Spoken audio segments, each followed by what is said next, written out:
Welcome to the Dixie Doggers podcast. We're here to share knowledge and heritage. We hope y'all enjoy. For the best cut gear in the business, get with Dave Williams at Southern Cross Cut Gear. www.hogdoggear.com. If you're buying or selling land, farms, or hunting property, these folks know land. Phil Wilson with UC Hunting Properties, 678-791-3483. 777 Kennels, Advanced K9 Nutrition. Vertex K9 Essentials, Advanced K9 Nutrition, beneficial to all breeds. You can contact them at 979-206-3050. All right, everybody. It's Nate and Joey here with you, Dixie Doggers podcast. Yes, indeed. We're doing another episode with Mr. Raymond Plummer, Tales from the Holler. He's got some good stories and stuff for us tonight, and we've done this a couple of episodes with him already, and everybody seems to really like his stories and all the knowledge that he has. So I'm going to turn it over to Mr. Plummer. So how you doing, Mr. Plummer? Well, I'm doing pretty good, guys. I tell you what, I appreciate y'all giving me the mic and a little bit of time to talk about what I love the most. It's other than the wife and the youngins, mind you, but getting out and working these old Catahoula dogs, and that's kind of the joy of my life. And I've just done it so long, I can't see myself quitting. But anyway, I've got a few little just hunting stories I'd kind of tell you a little bit. One of them I'd like to start off with is a dog I called Roy. Well, actually, before I even called him Roy. And this don't start off as a hog hunting story. We're going to work cattle a little bit in this one, boys. Mm-hmm. I sold a pair of pups to a ranch out in Colorado. And I guess they'd been on the internet and looking at Catahoula dogs working, because they don't have too many Catahoulas in Colorado. They're mostly, come from the South. Now, people may, take up breeding them up north, but they sprung from a kennel in the South somewhere.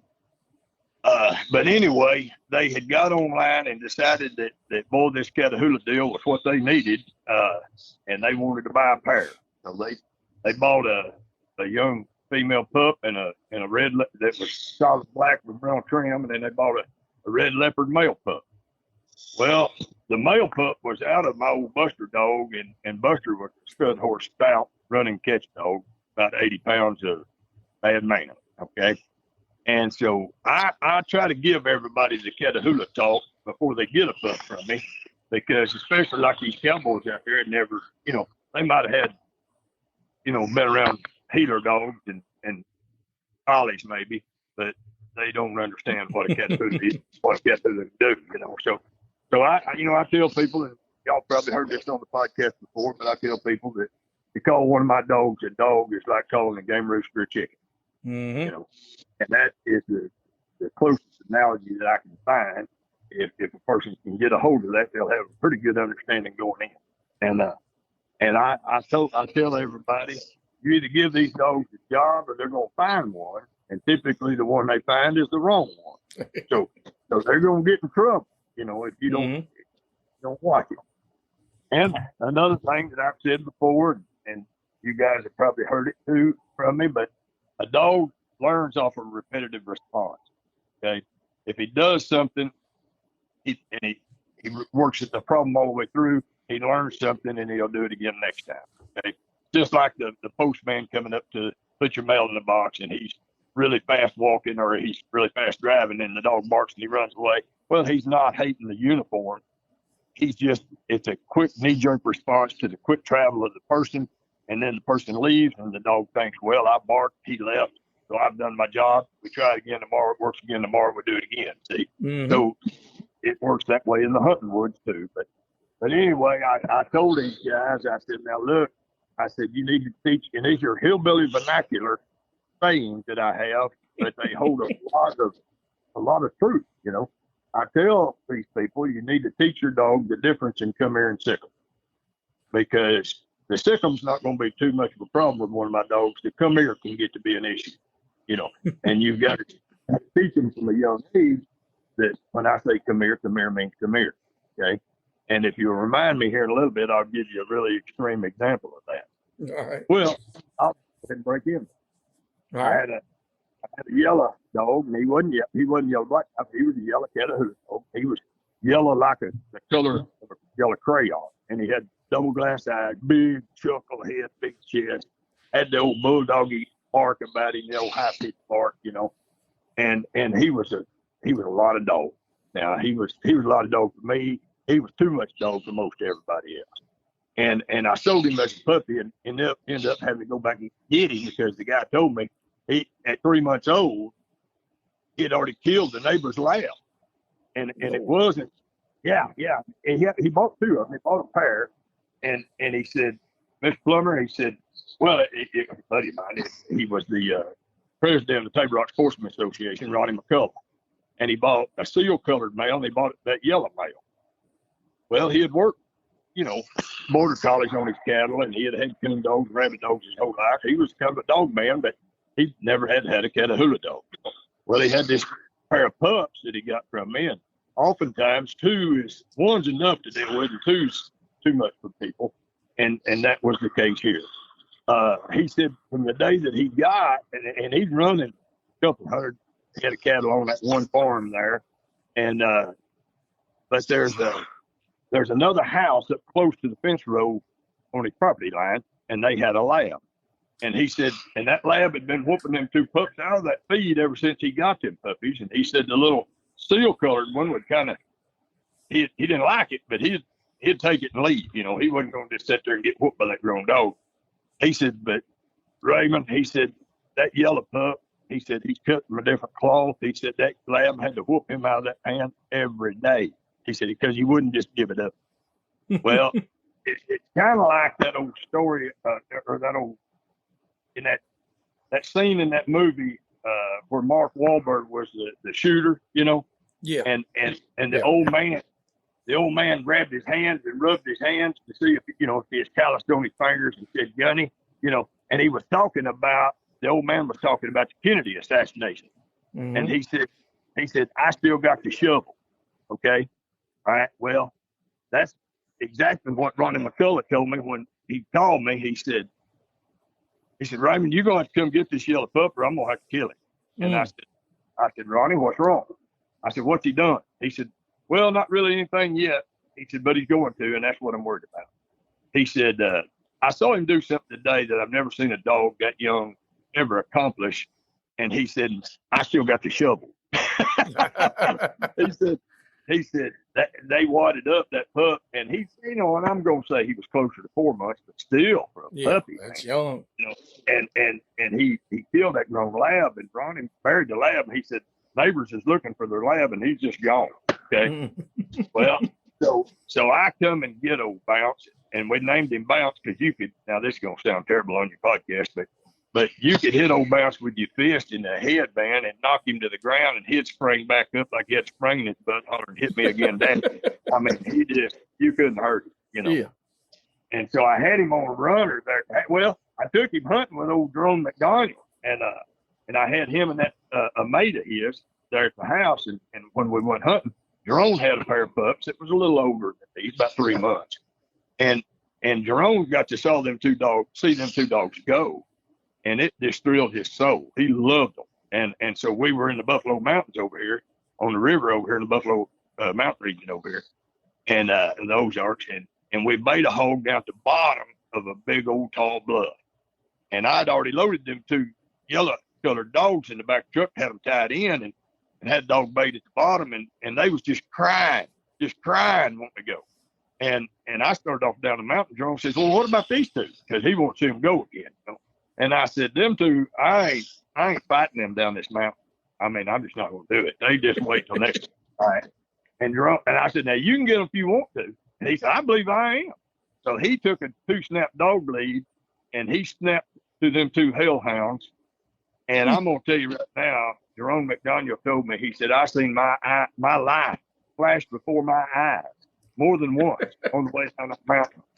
He said, they yanked me across crevices and cracks in the rock that I wouldn't no way been able to jump on my own accord. He said, but I couldn't turn loose. He said, and so they were high drive. All right.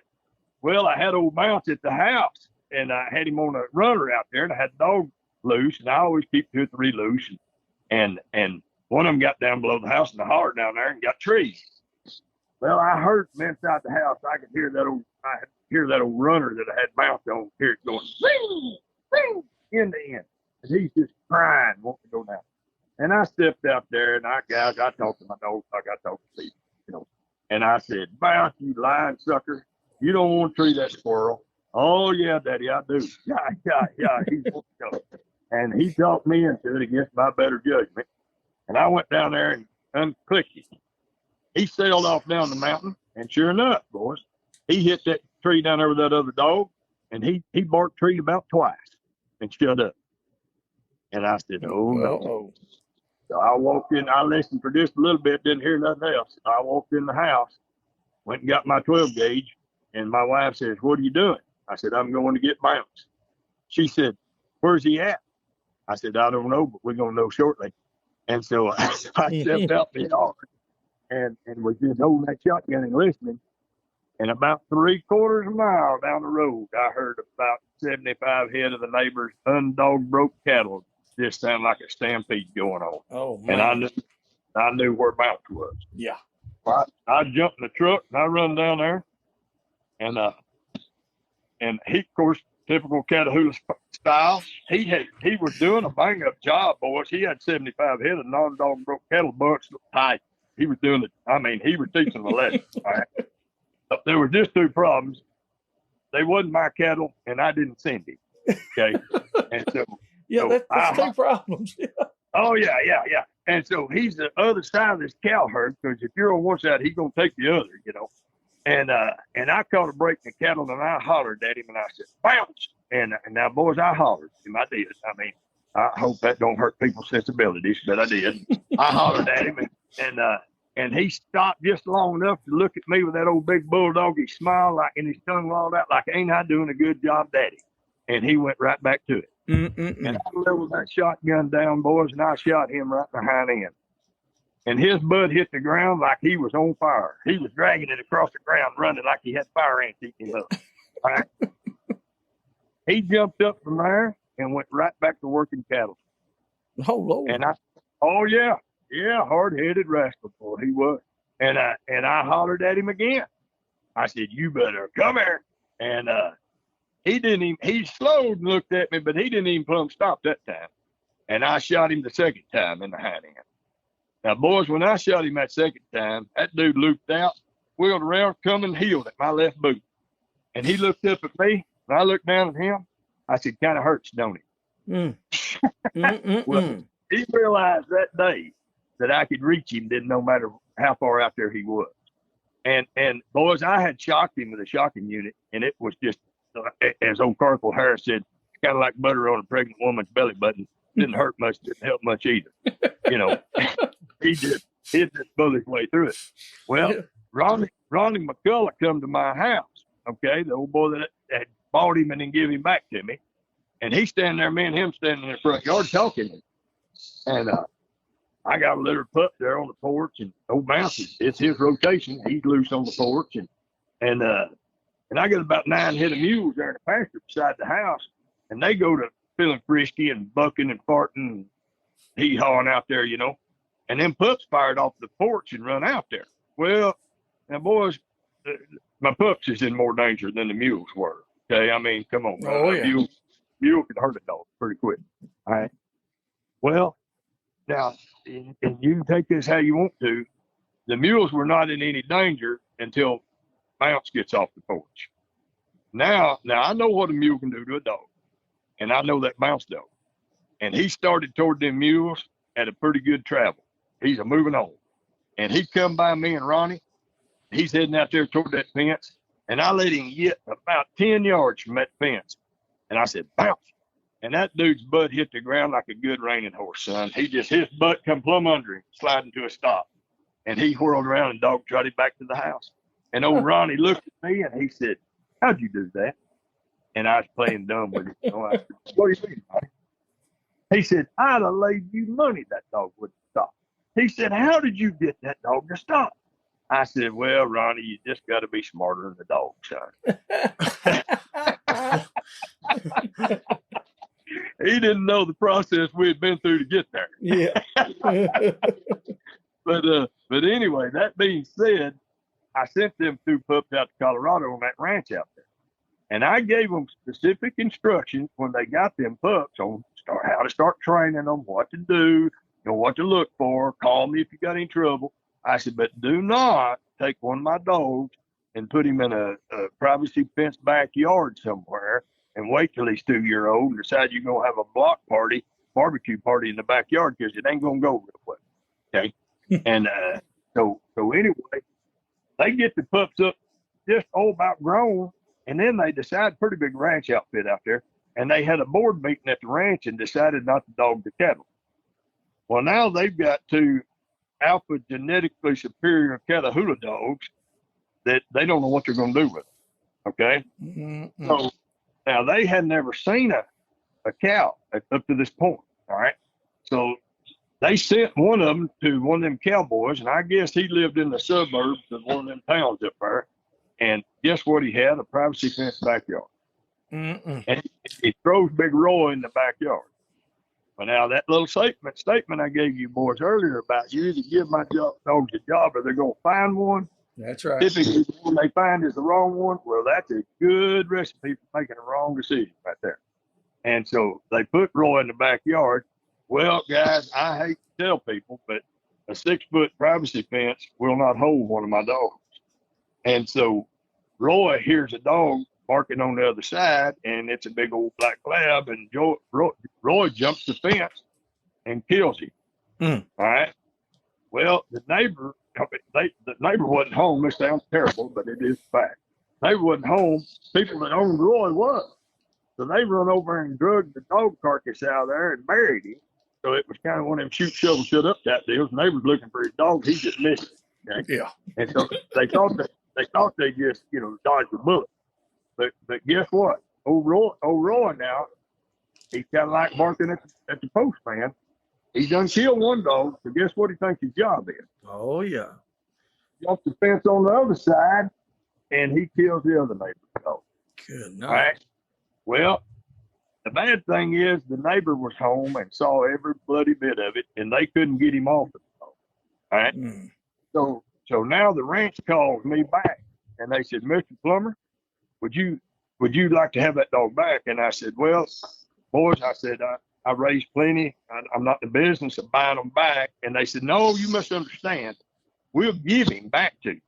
And we'll even pay to ship him to you, because they're about to get in trouble with the law. See? Oh, yeah. And they said, you think you can handle him? Because they told me, he done killed these 2 dogs, and he's 80 pounds of a bad man. And they said, you think you can handle him? And I said, oh, yeah, I can handle him. They said, now, Mr. Plummer, we wouldn't lie to the fella. Said he don't like people much either. Well, guess what? If you isolate one in the backyard where he don't see people, guess what's going to happen? Yes, sir. So anyway, I called a guy that has hauled a lot of dogs for me over the years, and I told him swing by there and pick that dog up. He does, and this guy's really good. He'll stop every 2 hours, let him out and use the bathroom, scratch, and walk around a little bit, stretch before he puts him back in the box and goes home, Well, he shows up at my house the next morning, and I said, hey, you got old Big Roy, do you? He said, well, Mr. Plummer, he said, I'm not going to lie to you. He said, that dog ain't been out to piss since we left Colorado. And I said, why? He said, well, to be honest with you, he said, I'm scared of him. He said, do you think you can get him out of that box? And he had one of the big Mercedes vans, and I opened it up in the back, and there old Big Max, or Big Roy is, and he's chewing he's on one of them extra large dog boxes, and he's just eating the front wire on that thing, showing me how bad he is. And I stepped up in there, and I popped that gate open, and that big sucker bullet his head through that gate. When he did, I caught him by both ears and snatched him out of there. Well, I had already got a rigging all set up for him, and I throwed him on a new chain. All right. Well, now, boys, he's not in suburbia anymore. He's in what I like to call general population, and he's in Gen Pop, and he's looking around at like-minded dogs. It's not labs and other things tied out there. Okay, and so anyway, I'm talking to him, and I told him, I said, big boy, now hey, Nathan, Joey, again, y'all need to edit this one out. You can. I'm just telling you this is what happened. All right. I told him, when I told him on that chain, I said, now look, big boy, you got about 3 days, and man, you's gonna have a come to Jesus meeting. That's and right. I didn't lie to him. That third day I walked out there to feed, and that big joker hit the end of that chain like he's gonna eat me up. I caught that sucker by the throat. And now, guys, y'all might know, but a lot of your listeners won't, how difficult this is, okay? Because he's 80 pounds of muscle. He's not fat. He's athlete 80 pounds, okay? And I caught that big sucker by the throat and lifted him off the ground and choked him to death. I choked him till he pissed and crapped himself, and I dropped him in a sack of himself. His tongue was blue, fell out of his mouth, and when he hit the ground, I realized I done killed him. And so I reached down there and grabbed him by the throat again, went to shaking his old head, and I said, "Don't you down me, you big sucker." And about that time, he goes, and he draws the hair. Hey, boys, when he woke back up, I tell people I had to knock on the pearly gate and ask Jesus, could I have him back? There you go. And I'm going to tell you right now, when he got air and come back to himself, that dog was in my pocket. Yep. When I said no, he knew what no meant. And when I, anything I said, buddy, he's right there, because he figured out real quick, I done killed him once, I could do it again. Mm-hmm. You can. So about, just a few nights later, he breaks his chain in the middle of the night. And I come out early the next morning, just after daylight, and I see old Big Roy, and he's a hopping. He's walking on one front leg, the other ain't even touching the ground, and you couldn't lay 2 fingers on him. It looked like he'd been run through a wood chipper. And I said, "Oh, I see you met Bushwhacker." Yeah. so now, I don't let my dog fight. Now, this happened during the night, and I surely would have broke it up, Yes, ahead of it. But right. but it's gonna happen if you got alpha male dogs. It's gonna happen. Even if you got alpha female. I mean, it'll happen. Yeah, there's going to be fights. Oh yeah, and so anyway, the Bushwhacker dog, he knows fighting's against the rules, and Roy does now. Okay, but what I can turn them 2 Titans loose together with me there. Oh no, they ain't fighting. Now, so I had a guy and his son, Jason and Cole Williamson, on a ranch over here at Omaha, Arkansas. Pretty good, beautiful place. And they used to buy dogs from me probably 20 years ago, and they got to breeding some and kept them for several years. And finally, I guess they didn't get bred, and they just lost all the dogs they had. Well, they catch wild cattle. Cole works out of the North Arkansas livestock auction, and so any of these cattle farms up here, when they sell cattle off, if they can't catch them all, they call Cole, and he goes out there, and him and Jason a lot of times they'll rope them, put the dogs on them, catch them up. Yeah. Well, so they come over to the house, and their wife, Jason's wife's name's Veronica. She's a Cajun. Okay, and so they come over to the house, and they said, "Mr. Plummer, we need something well, let me back up on this story. I've got to predicate this with what Roy had done before they got there. There's a rodeo stock contractor over here, and he's got a pretty big outfit, and he called me, and he said, "Plummer," he said, "I've got some young bulls." He said, "After we're bucking them off, they're not wanting to turn back in the alley like they need to. They want to hang around out in the arena, and we need to teach them to go back in that alley." He said, "If you got some dogs you can bring over here." And I said, "Oh, absolutely, yeah." So I head over there, and I bring 2 young Jips, about a year old, and I bring old Big Roy. Okay. Now I think, well, this is a good time to show Roy a cow, because he ain't never seen one. All right. So when I get there, I just pulled up, and now, boys, I used to ride bulls when I was a young man. And the equipment that we've got nowadays is so much better than what we had. Of course, the bulls are better too, But anyway, they had a big black bull. He looked like a Mexican fighting bull, but he was about 3 times as big. And they had him in the buck and shoot. And I want to say, now I may be wrong, boys. Some some rodeo cowboy out there is going to say, "Hey, that's not true." Yeah, But they're going to correct you. They'll let you know. Well, it looks like to me that the end wall of them brand new bucket chutes that he's got over there look like they're 9 foot tall, because the rodeo arena is 8 foot tall, and they're a good solid foot taller than that, you know. So this black bull jumps straight up out of that bucket chute. He jumps so high, his belly button's at the top of it. All he's got to do is lean over and he's out. And he's a big old horned up thing, you know. Well, he jumps 3 times straight up out of that bucket chute like that. And so they hollered, we ain't gonna buck him, kick him out. Okay. So Kevin Gross is the guy's name that owns the rodeo company. And Kevin hollered, kick him out, we ain't gonna buck him. Well, that was a real bad idea, because the bull had been almost jumped out of that bucket chute, and now he's running around the rodeo arena, and the fence shorter. The foot shorter, and he's looking up over that. He's fishing to jump right out in the crowd. And now, when Kevin Gross puts on a rodeo buck out over there, it's bigger, no kidding, than a lot of county fairs. There'll be more people there. The stands are better. The ring, it's a big deal.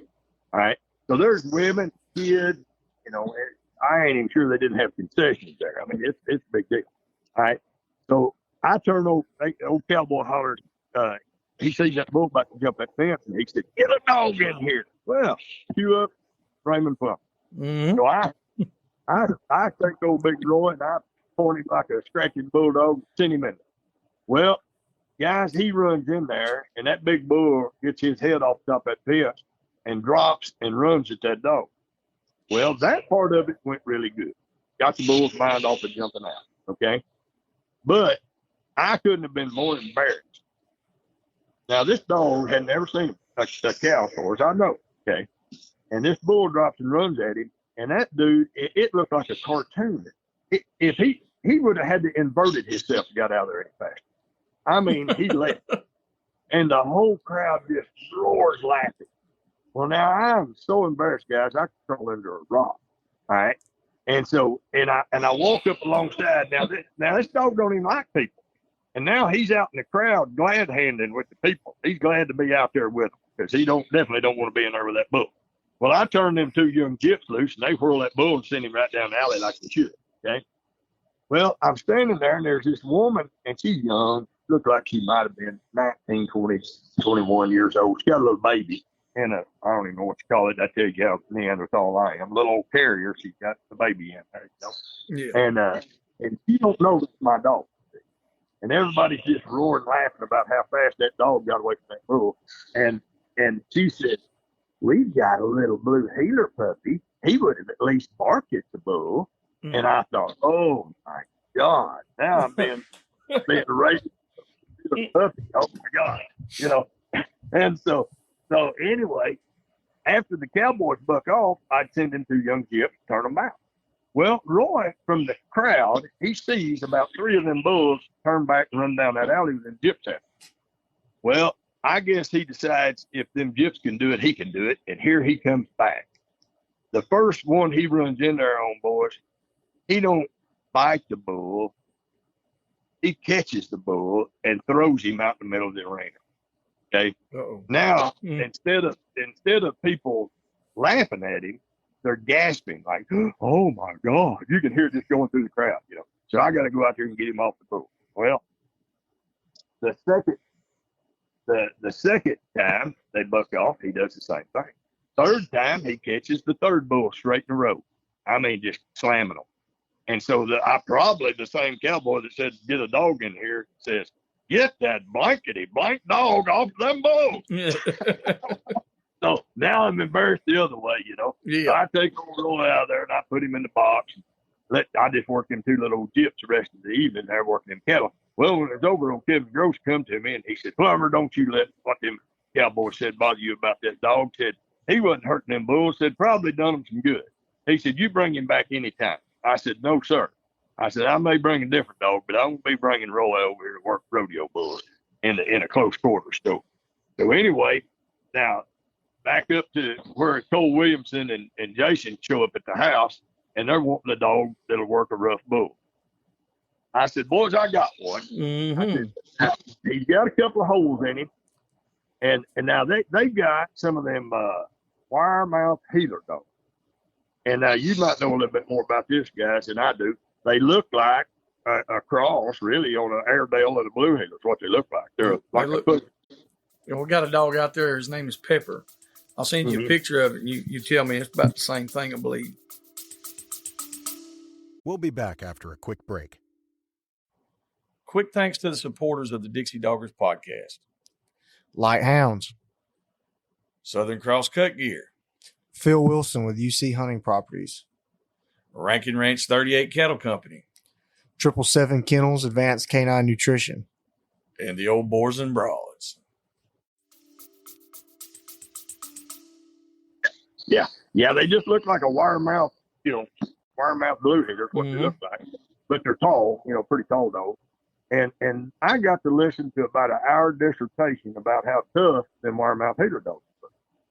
And then so I told them about Roy catching the bulls over at Kevin Groce's, and they knew Kevin, so they knew, and they said, okay, now they said, Mr. Plummer, said, what else we take this dog? First I told them, I said, look, if them wire mouth healer dogs is so tough, I said, why are you over here trying to buy a Catahoula dog for me? And they said, and then they kind of dropped their head and shuffled their boots a little bit. And Veronica, the Cajun wife, has told them that if they buy another dog, it's coming from Raymond Plummer. It ain't coming on that ranch. She's going to lay down the law. Oh, yeah, she's going to lay the law down. So they're over shopping. So anyway, they said, now, can we have him on a trial? They said, because if he's as rough as you say he is, we love to get him killed. No bull smash him or get down and roll on him or something, I said, look here, boy. I said, it's a rough old game we play. And I said, and if you take that dog over and a bull sure enough kills him, you don't owe me a dime. You got 2 weeks from today to try it. I said, I figure that's long enough. I said, take him over. I said, and if you can get along with him, here's the price. And if not, bring him back. No harm, no foul. And they said, okay. They said, now, so we got a 2-week trial. And if he gets killed by a bull, we don't know. I said, that's right. I said, now you get pissed off and shoot him. I said, me and you got problems. They said, oh no. They said, we won't shoot him. I said, okay. All right. And so I said, are you ready for me to release the Kraken? And they laughed. Okay. And I had old Roy in the dog box there, had the tailgate shut there, And I dropped that tailgate and let that big joker out. I had a 15-foot chain still hung on his collar when he come out of that dog box. And he hit the ground right there beside me. And old Cole Williamson reached over there like he was going to pet him or grab that collar. And that dog showed him every tooth in his head. And now he had more manners because he's standing next to the guy that can bring him out of this life and back to it, see? That's right. So he knows he ain't supposed to behave too terribly, but he wasn't just in love with people, see? And I just handed old Cole that ball of chain. I said, he goes pretty good with that, Cole. And it's a Cole stood there holding that ball of chain. That big dog looking at him, And so he walked over and old Roy loaded up. So he threw that chain on that truck. That dog jumped on the truck. And he tied him on the truck, come back over. And I said, look, boys, I said, if I'm going to give you a grace, you're going to give me a grace. They said, what's that? And I said, well, if bull kills him, you don't owe me nothing. I said, but I said, if he kills one of them wire mouth healer dogs you got, I don't want to hear a word of it. Yeah. And they said, oh, now, Mr. Plummer, said, them dudes are bad. They ain't never been whooping a dog fight. I said, look here, boys. I said, they may be Blue Heeler tough, but they ain't Catahoula tough, and you about to find out. Okay? So they took old Roy and away they went. All right? Well, wife, she getting a little antsy about where the dog's at and how come they hadn't called. A week goes by, ain't crickets, ain't heard nothing. Every day goes by. She said, you hear from them boys about Roy? I said, no, I ain't heard nothing. She said, you might want to call them. I said, no, I told them 2 weeks. So they got 2 weeks to the day. I said, if they don't show up on the 14th day, I'll holler at them. Well, sure enough, 14th day, they come pulling into the yard. And they got old Big Roy on the back of the truck. And they said, Mr. Plummer, he is by far and away the best cow dog we've ever seen in our life. I said, really? They said, yeah. I said, well, what are you bringing him back for if he's that kind of dog? And I know he was. He could be. And anyway, they said, well, he's got a couple of holes in him. And I knew what both of them were. And they said, Bud, he's like a pit bull in the sense that if we've got other cows working an old rough bull, and you send him, if there's one of them wire mouth healers is in the way, he said he will grab that dude by the middle of the back. And they said there ain't a doggone 4 feet that can whoop him. I said, oh yeah, sure is. His name's Bushwhacker. He's tied right over there. And they said, we don't believe it. Said, dog can't fight back with his feet off the ground. They said, my God, he'll grab one and just sling him south. And I said, well, boys, why didn't y'all whoop him? They said, we tried, Mr. Plummer. He backed us off of it. And I said, and they said, we even tied him to the fence and was going to try to whoop him up, tied to the fence. He backed us off the fence. They said, that's a bad dude. Lord of mercy. I said, yeah, he can be. That's for sure. I said, you got to make him believe that you're the man. And if you ain't, he will be, Yeah. And so anyway, and they said, and not only that, they said, man, he don't like people. And we're afraid he's going to eat somebody up. And I said, well, I understand. I said, just tie him back right over. They did. All right. Well, they got another dog from me, and they really liked the other dog. Man, they had him till he died. But anyway, so I got old Roy over there, and a ranch out of Texas calls me and says, they need a cow dog. I said, well, I got one. I said, but most people can't get along with it. They said, why is that? And I said, well, he don't like people much, and he'll bite himself if you don't make him, you got to make him believe, And I said, not only that, if you got other dogs, he'll kill your dog. And they said, and this old boy says, well, that's just fine with me. He said, I don't own any other dogs, so he ain't got another dog to kill. And he said, if somebody gets out at my ranch uninvited, they need to be dog bit. I said, well, sound like y'all might get along. Hey, he's called and kept up with me, and I just get tickled. I said, how's old Roy doing? He said, oh, he's doing awesome. He said, but he bit 3 people. He could always be worse. He could have bit 5, could be worse. But now guys, that is not normal. Now the drive is, but what that was a story about is somebody mishandling a dog in his critical time of learning, and they didn't do it correctly. Yep. That dog could have been socialized, and around me he was, because he knew he had to be. But somebody else that wouldn't manhandle him, he would make a way, and he'd bull his way through, and so he was kind of one of them hard cases, but they throwed him in isolation and raised him up, and then expected him to be a gentleman, and he just wasn't, That's right. But anyway, so that's the story of old Roy. Old Roy, it's a bad dude. It sounds like, for real. He's pretty rough old dude, but I've had rough.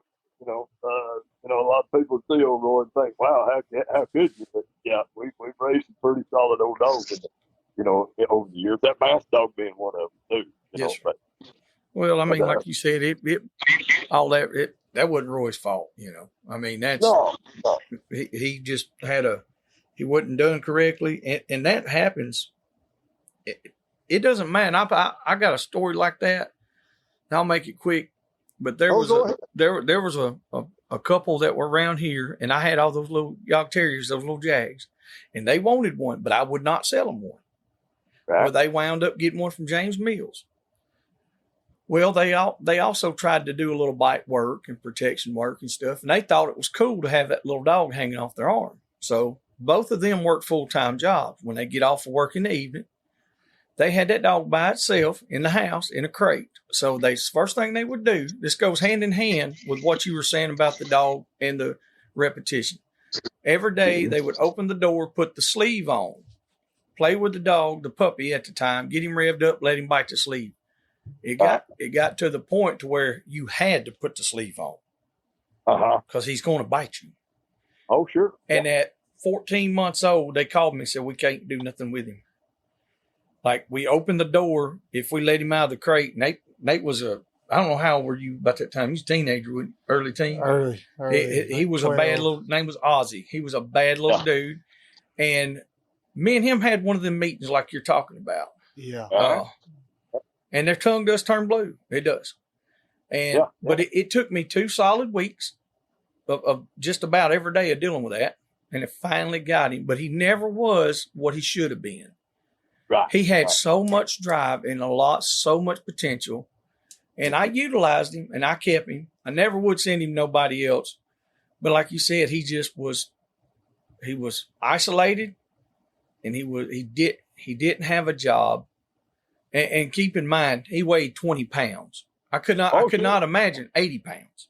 Oh my goodness. 80 pounds, whole nother level compared to 20. But that little dude was mean.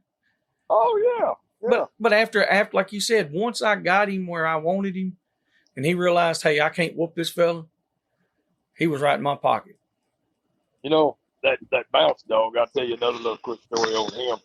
He was quite the dog, no doubt about it. But I'd been hunting over in the piney wilderness, and I had my old blue boy dog, and I had the only plot hound I ever owned.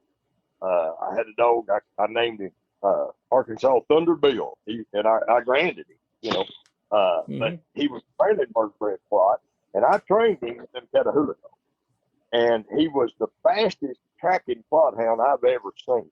He would actually run a track with his head knife like a Catahoula dog, because he couldn't keep up with them Catahoula dogs with his nose on the track.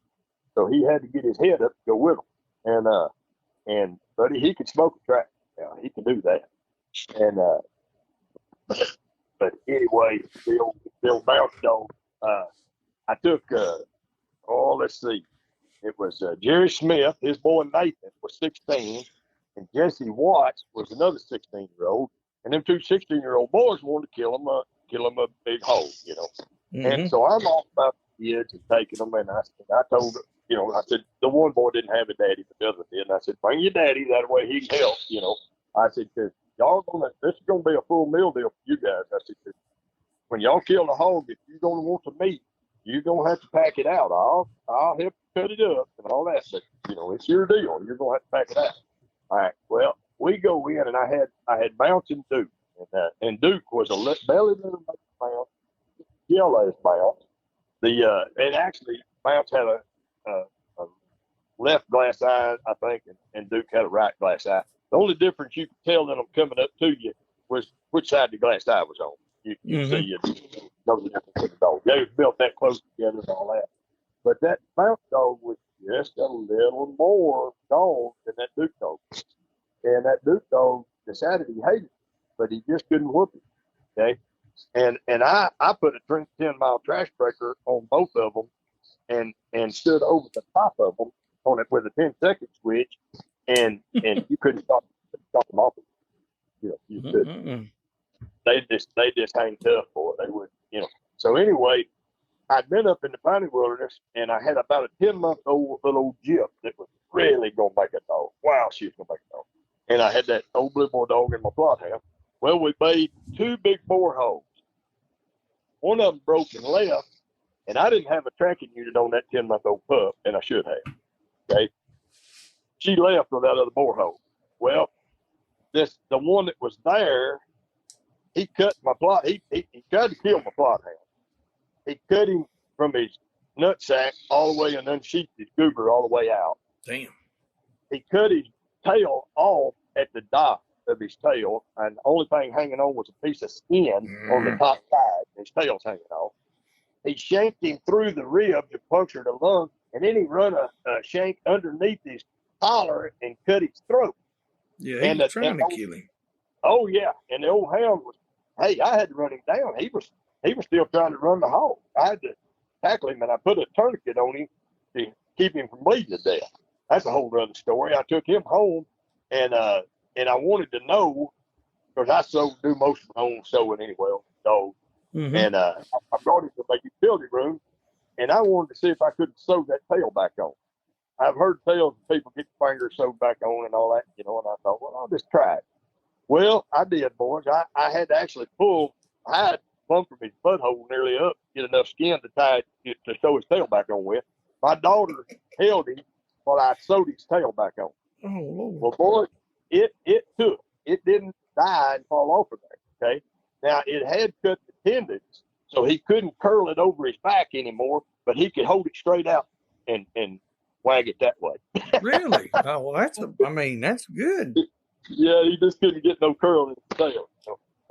But anyway, I sewed him up. But anyway, when my little 10-month-old pup left out. Couldn't find her. I looked, I called, I hollered, I checked, nothing. I went days up there, couldn't find her. And so I run into Gene Ray and Brian Ray up there. Now, Gene is, no kidding, guys, he's almost 100 years old. And he's an old dog man, and I just loved him to pieces. Now he's windy as bag of parts, but the old people, they've been through so much. I just love them. Yes, sir. So I seen them, and them two guys now. Brian Ray was Gene's son, bachelor son that never married, so he just lived with his daddy all them years. Okay, and them two guys would finish each other's sentences because they had told the same story so many times. And one of them would get started, and the other would jump in, and they just back and forth telling the same story. Well, anyway, old Gene tells me, he says, Plummer, he says, I found one of your dogs. I knew it. And I said, where's she at? And I'll come get it. And he said, no, sir. He said, you're not going to be happy. And I said, what's wrong, Gene? He said, a boar hog has killed it, Plummer. He said, he cut her from her shoulder blade all the way to the back of her tail, like he was trying to cut the tenderloin out of her, all the way down, and then turned and come back up her and gutted her all the way up to her rib cage. Oh, man. He said, boy, she's a mess laying here. He said, we've been out here 2 weeks trying to find a hog, and we can't find a hog to shoot at. And he said, but this is a big rooted up spot, and your dog was laying right in the middle of that. I said, well, boys, I said, they just made me pretty mad at them. I said, if y'all want to kill a hog, I'll make sure that you get a hog. I said, I'll bring some more dogs up there, and I was hoping to kill that other boar, Yes, sir. Well, so I've got my young son Austin with me, and he's my oldest son. But anyway, he was probably 12 years old, 10, 12, somewhere in there. And I had Bouncing Duke with me. Now, these are bad men, guys. These two dogs are, man, they're class above most everything you're going to run into. I mean, they just really were. And they would absolutely kill a hog if you didn't get in there to them. And I don't mean 150, 200-pound hogs. They'd kill 350, 400-pound hogs. If it just took a little while for them to do it. But that was the plan the whole time when they went in. Mm-hmm. Okay. And so Brian Ray is, God bless him, I don't know why. Anyway, he's Brian Ray. And he was complaining about his knee the whole way up. And we went probably 2 miles back in the mountain. And old Bouncing Duke made a Russian boar. And it was a kind of a conical shaped mountain there. And we had to come around it. And right in the bottom in the holler down there, they had made this Russian boar hole. Well, Austin is with me, and I wanted him to kill it. And I said, Austin, I handed him my Glock pistol, and I said, can you hit that hole in the bird of the air from here? And he said, oh, Dad, I hate that gun. He said, it's so loud. And he draws up, guys, and looks the other way. Shoot, bam. Well, he didn't even get close to the hole, And I just grabbed the gun out of his hand. And I looked at Brian Ray, and he had a Ruger 1022. And I said, Brian, I said, is that gun on sight? And he says, oh, strike matches. I said, really? I said, okay. I said, can you hit that hog in the bird of the air from here? Oh, yeah. All right. So he draws back, boys, and that hog's quartered away from us, and he's a pretty good piece from us. I mean, he no shot for that rifle. He should have been able to knock him out, But he squeezes a shot off, and that old hog just flops his old head like a horse flies at you. He pops again, and Bud, that hog knew right where them bullets was coming from. And he whirled and come at us. Now, it's a pretty steep mountain. It's kiss your knees going up this mountain. All right, Brian Ray's behind me. He's up the hill up above me just a little bit. That hog's coming at me so close. Brian Ray leaves there like an Ethiopian out running a lion, son. He forgot all about that knee giving him trouble. I'm talking about, choosh, that dude left. All right. Well, Austin is running behind me, and I grabbed him up by the collar and hung him in a sapling like a kitten coon. And the sapling just kind of leaned over in the top, but he was far enough off the ground, And that boar hog run at me coming up that mountain, and I had that Glock pistol, and I was looking the other way and went bam, bam, bam, bam, bam, bam, and that dude slid right up between my legs. And old Brian Ray, I said, boy, what happened to my knee hurt? Well, so I took them 2 other 16-year-old boys with Bouncing Duke, in that same spot, and they made the first hog was a Russian type hog, and it weighed probably 245, 250, somewhere in there. And the one boy got to kill that one. Well, as soon as I laid hands on the hog, them two dogs rolled out. They're going to look for another. All right. Well, they're on the track of another. That's the reason they rolled out. All right. And it was getting a little warmer. And I told them boys, I said, look here, if y'all are going to want to eat this hog, we're going to have to prep this thing right quick. I said, but we're going to have to hurry because them dogs has got another hog going. And they said, how do you know, Mr. Plummer? Because they couldn't hear nothing. I said, because they ain't back yet. That's how I know. Yeah. I said, they left here leaving on a hog and they ain't come back. And I said, and then I got my tracking unit out and just a faint signal. They done crossed about 2 mountains over there. Anyway, so I gutted this one hog for them boys and he got it all fixed up for them there, you know. And we got us a little GPS spot on him and we took off after that other dogs and hog. When we found Bouncing Duke, it was about a 375-pound feral boar, and Duke is standing on top of him, walking on his carcass, and he's shaking like a bowl of Jello. Like, didn't I do good, Daddy? Didn't I do good? And I'm thinking, where's Duke at? And I get to looking, and Duke is laying up that drain, up that holler behind him, about 30 yards up there. And kind of like old Roy in that story, you couldn't have laid 2 fingers on him without touching the dog bite, son. Man. Old Bounce had put old Duke through it. And old Duke was just about as nigh dead as that hog was. My goodness. And I said, well, maybe that'll teach you a lesson, you know, trying to jump on, because I know what happened after they got the hog killed. Yep. They got possessive. You know, it went growling, and then the fight between them began. And so anyway, but no, we managed to get that out there, and then ended up, them boys, Northern Daddy, wanted to haul that old meat out there, and I had to haul all that meat out of myself, and every step of it, because they just couldn't seem to get it done. But yeah. Anyway, we got them a couple of hogs. Well, yeah, that's a lot of meat. First thing, you know. Oh yeah, it is. Big yeah, hog. It is. And I tell you what I done, and that was ignorant on my behalf, but I wanted them boys to have that meat, you know. And I always carry a backpack with me, and I'll put the tenderloins stuff like that in the backpack. And if I've got just like one ham or shoulder, I can put that in there, you know. But I cut me about a 3.5-inch oak sapling, and I tied both hams off, or 4 hams and 4 shoulders off them 2 hogs on that, and laid it across my shoulders and walked out of there. Plus, I had the backpack with all the 4 tenderloins plus the inner tenderloin. So I packed a little weight out of there that day, especially 2 miles back in the mountain like that. Well, I mean, them 4 hams ain't no telling how much they weigh. Oh yeah. They was pretty good stuff. But anyway, we got it out there. That's always the name of the game. I don't like, if we do kill one, I try to get the meat. I don't like just let anything go to waste. We want to make sure and get the best out of it that we can. We do the same thing, Mr. Plummer. There'd been just what you just said, cutting down a little old sapling, tying them to it, throwing it over your shoulder, haul it out. Me and Nate both carried many Yoked pounds. a few out. Oh, there you go. Well, you understand, man. Yeah. And you get them rough dogs like that, and you get out of pocket. They get out of pocket a little bit, and next thing you know, you're 2.5, 3 miles deep, and that don't sound like it's that far.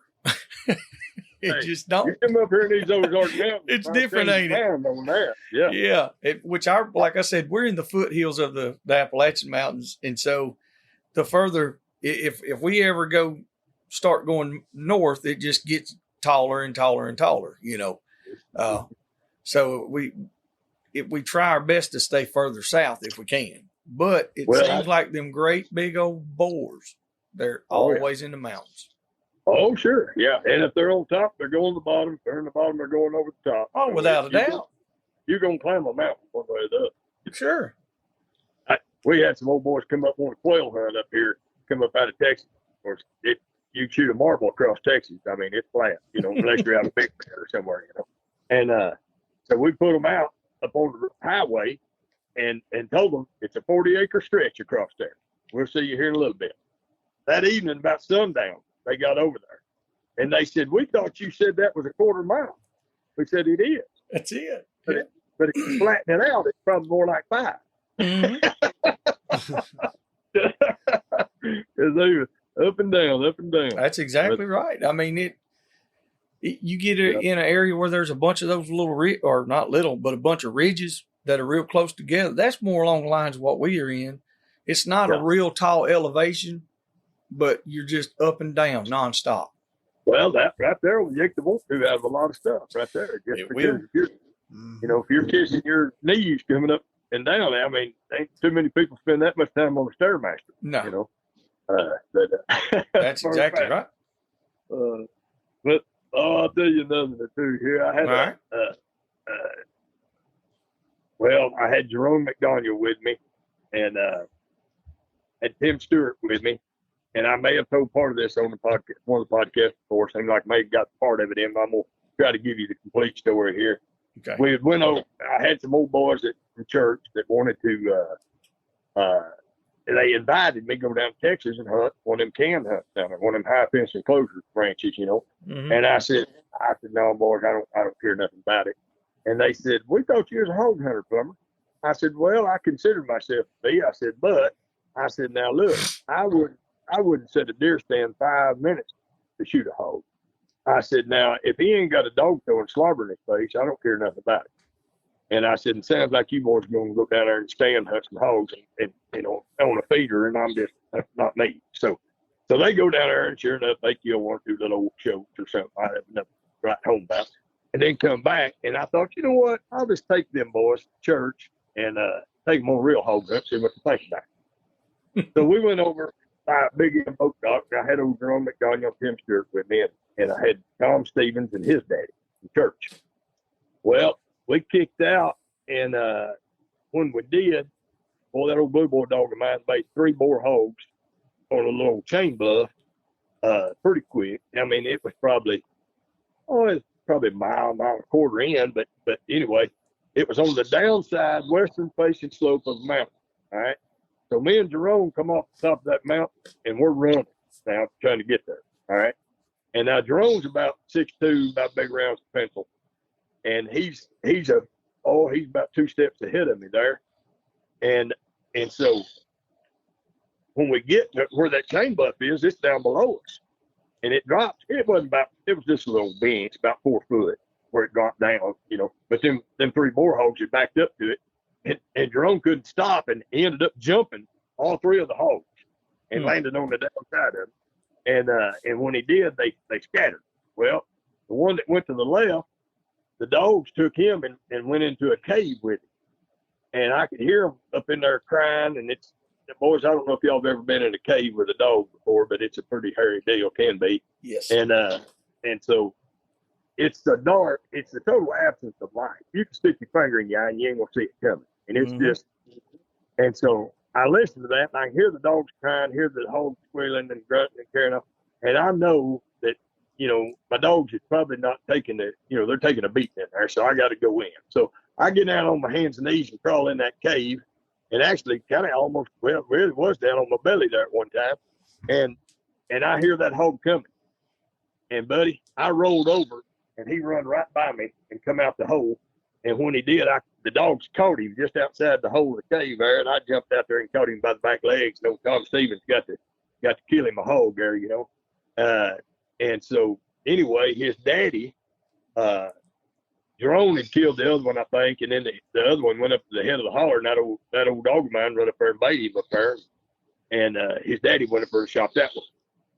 Well, so we get the 3 hogs, and we get back up to a flat spot that's not far from the truck, and I said, boys, that's not a bad hog hunt. I said, we got 3 decent boar hogs, and it ain't but 10:30 in the morning. Man, what a good deal.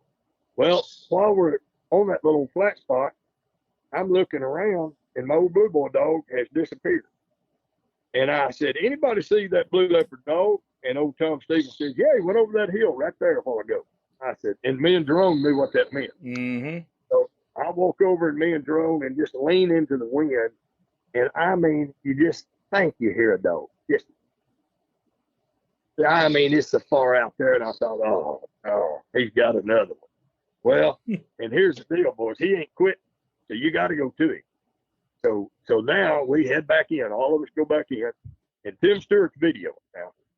All right, we get there, and it's on he made the hog, and it was a listed hog, about 350 pounds, and he was facing it, the bluff or the mountain was east facing.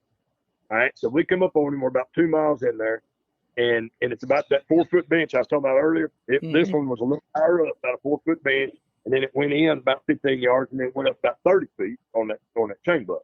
Well, the hog is standing there backed up that bluff, and me and Jerome's kind of talking about it.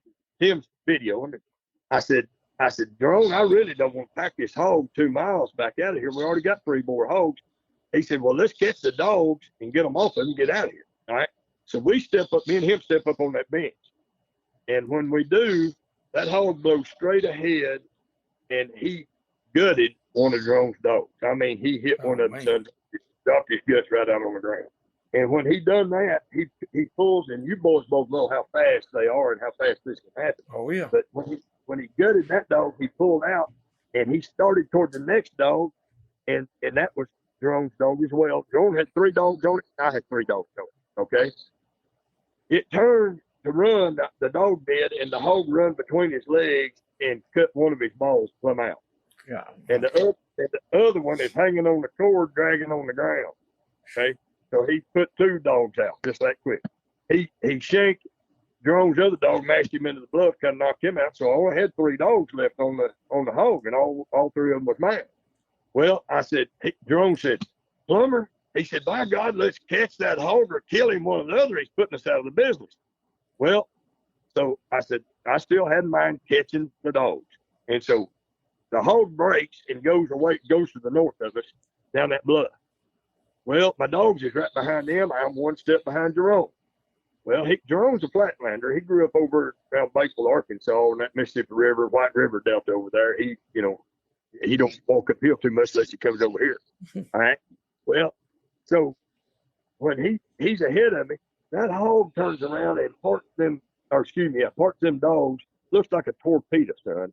He's come back through them dogs. He's coming straight at us. Well, I went up that bluff like a cat squirrel, boys. I'm holding on to nothing on that bluff just to get up off the ground. And Jerome, he gets them big, long legs, and he jumps off that 4-foot bench and goes downhill. Well, you don't ever run downhill on a hog. You can't outrun him. And that boar hog just peeled off after him. And it hooked. Now, it was January, and Jerome had Carhartt coveralls on, and he had blue jeans, and he had thermals on. All right. That hog hooked him in the straddle, boys, and throwed him about 8 foot high in a cedar tree and blowed on down the mountain. Well, Jerome falls in a sack of himself, and I jump off that bluff down there to get him. I grabbed him by the shoulders, picked him up, and I said, boy, are you all right? Well, he had 2 hands covering his nads. And I done seen what that hog done to that dog up there, And I said, boy, you all right? Well, he opens up his hands and blood runs out of them coveralls. Now, boys, y'all know, going through coveralls, blue jeans, and thermals, and then your hide, old dude shanked him pretty deep. Yeah. All right? He got him right under his right testicle. Didn't get, but he got him right there. And I said, now, Jerome, you got a femoral artery in there. I said, you better hold up right here. You could bleed out. And I looked at Tim and I said, did you get that on video? And Tim said, blankety blank, no. He said, if my wife saw that, my kids would never get to go. So anyway, I said, you stay here with Jerome, make sure he don't bleed out. I'm going to go kill that hog. So I took off down the mountain. Well, old Tom Stevens had caught up by then. He's with me. We hit the bottom of the mountain, come up the other side, and old Blue Boy dog made that hog single over there. And now, guys, I had never caught him off of a hog. I caught him off of cattle, coon, squirrel, whatever. But I just, because of the danger of that, I just never had in the woods caught him off of a hog. But I'm still being hard-headed. I'm thinking, I ain't packing that hog out of here, And so I called the Blue Boy. And when I did, he stopped and turned and looked at me. And when he did, that flipping boar hog hit him and smashed him up against a tree and kind of got his lung a little bit. Well, that kind of set the hair on me right there, boy. When that happened, I come out with that pistol and I shot that dude right between the eyeballs. Well, Tom Stevens is a big old boy. He's shoulder wide, twice as wide as I am. and he saw, you could see the hole in the hog's skull when I shot him. Boom. And that old hog's head just went in a circle about 3 times, and he took off. And old Tom looked at me and said, "You shot that hog right to an eyes." I said, "Yeah." I said, "Now let's go kill him." And so we break right, run down there.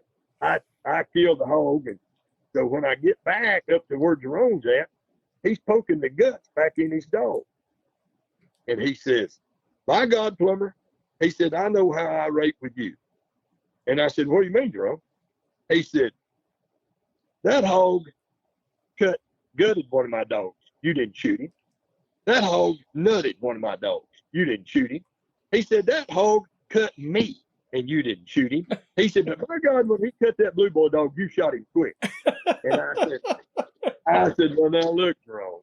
I said, "Good hunting buddies is dime a dozen. Good hard dogs hard to find." I think Nate's heard that before. Amen. Oh my goodness. Yeah, no, you're right. That's something there, boy.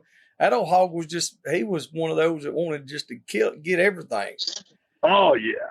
He was, buddy. He was hooking, and he was getting, and he had shanks enough to do it, to back it up. Well, he was slicing everything you come to. And that's the difference in catching pigs and catching hogs. Sure. There's a lot of folks out there, and they catch a lot of pigs.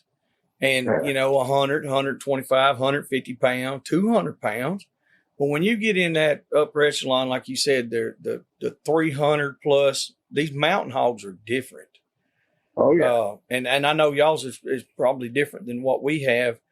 But there's been plenty of times, like I said, if they see you, they liable to be 100 yards ahead of you or to the side of you. But once they locate where you're at, and that noise or whatever's happening, they're coming to meet you. Oh, yes. I've had them come off of bluffs down to me. Yeah, absolutely. They're not trying to break and get away from you or none of that. If there's any breaking it, usually they're going to stop and fight again. It's a whole different deal. Hey, we caught a sow over around Shell Knob Bear one morning, me and old J.C. Davis. And when I caught that sow, I just legged her, the dogs bait her up against the bluff, and I caught her and legged her, and she went to squealing. And old JC looks up, and there was a Russian boar come up on top of that bluff, and there were some other hogs with him, and that big titan, he come down that bluff, son, and he was coming to us, and he meant for us to turn that sow loose now. Yes, sir. And JC shot him in the leg as he was coming crosswise in front of us. JC dropped down on one knee, pow, shot him 22, hit him in the leg. That dude whirled and come at us. And again, kind of one of them deals. JC is unnerved because the hog's coming beeline at us. And I pulled that pistol out and just bang, bang, bang, bang, bang, bang, bang, bang. And that dude flew right up to me. He meant to have it, boy. He would have too if we hadn't, been able to get him taken out first, That's but right. and that's it, that kind of stuff right there keeps me coming back. It's just, that excitement about it, Oh, yeah. But you to see these old dogs, and I'm going to tell you another, probably some of y'all may have heard before, but I'll try to give it to you again here. But we were hunting over on the Williams Bend, not Williams Bend, we were over at Owens Bend on Tug Rock Lake. And if you leave the piney wilderness, that road runs about 13 miles up to a point, and it's a peninsula the whole way. It's just pretty wide, okay? The road runs right down the ridge top of the mountain. And when you get to the end of that, you can actually look across the lake and see Cape Fear, Missouri across the lake over there, okay? Mm-hmm. But now, anyway, there's a bunch of hogs up in there, and I had 2 old boys from Montana that was down hunting with us. They were guides, elk guides, Montana. And, well, let me think. No, sir, I got that wrong. They were from Idaho. They were bear guides from Idaho. Anyway, they wanted to kill them a hog. And so I had some young dogs, and then I had, some finished dogs. And I had that young bounce dog with me, and I had my blue boy dog and that old plot dog, and then I had some other young dogs, and too many dogs really.